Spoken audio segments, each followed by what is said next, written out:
জন্মদিনে সকালবেলায় চলে গেলাম বাজারে আর এরকম পেট ভর্তি ডিমওয়ালা ইলিশ মাছ নিয়ে আসলাম 1200 টাকা কেজি দরে। খেতে ইলিশ মাছটা তোমরা ভাবছো তো আমি বলবো দারুণ ছিল, বাট না, সব সময় খেতে ভালো হয় না সব জিনিস। মাছটায় কোনো টেস্ট ছিল না, তবে ডিমটা খেতে সুন্দর ছিল। ওই বলে না, ডিম চাইলে মাছ পাওয়া যাবে না, ঠিক সেরকম। দুপুরবেলা বেরিয়ে গেলাম আমরা দুজনে বাইকে করে একটু গ্রামের দিকে ঘুরতে। আর আমার ভীষণ ভালো লাগে গ্রাম ঘুরতে। গ্রাম্য পরিবেশ এবং গ্রামের ওয়েদার, সুন্দর হাওয়া, সুন্দর আবহাওয়া আমার দুর্দান্ত লাগে।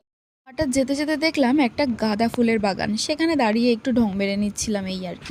আমার কাছে যদিও অপশন ছিল যে তুমি যেখানে যেতে চাও সেখানেই যেতে পারবে, কিন্তু আমি এটাই চুজ করলাম, তার কারণ আমার ভীষণ ভালো লাগে গ্রামে যেতে। হঠাৎ এখানে দাঁড়িয়ে আমরা চিচিঙ্গার মতন একটা ফল দেখলাম, তো বাড়ি নিয়ে যাওয়ার পরিক্রম শুরু করতেই একজন এসে বলল ওটা চিচিঙ্গা নয়, বনপটল, এগুলো খায় না মানুষ।